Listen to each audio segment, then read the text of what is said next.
हिंगोली जिल्ह्यामध्ये रात्रीपासून सातत्यानं मुसळधार पाऊस पडतोय। या पावसामुळे हिंगोली जिल्ह्यामधल्या कयाधू नदीला महापूर आल्याचं पाहायला मिळतंय।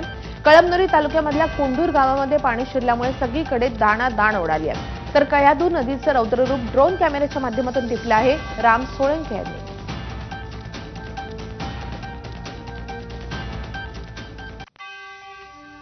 हिंगोलीमधल्या कयाधू नदीला पूर आल्यामुळे पाणी शेवाळा गावामधल्या नागरिकांच्या घरामध्ये शिरलंय।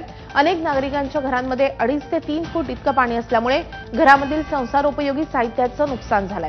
शेवाळा गावामधल्या मारुती रणखाम हे 60 वर्षाचे शेतकरी आहे। यांच्या घरामध्ये आता 2.5 फूट इतकं पाणी साचलेलं आहे। घरातील अन्नधान्यही पाण्यामुळे भिजलंय। त्यामुळे संकटातून कसं सावरायचा हा प्रश्न त्यांना पडलाय।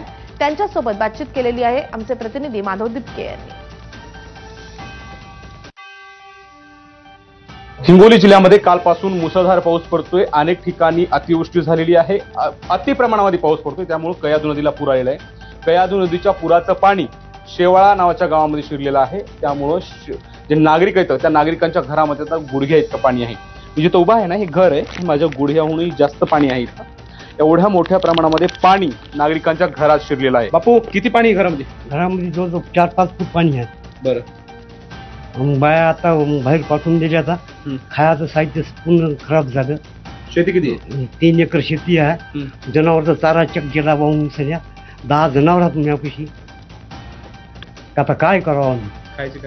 खायची काही सोय नाही आमची आता लोकांना कोणी दिलं समजा शिजवलं तिकडं तर आम्हाला खायला भेटणार। 4 एकर शेती असताना सुद्धा ही वेळ आली आमच्यावर। घरामध्ये पाणी शिरल्यामुळं घरातील सर्व अन्नधान्य भिजले।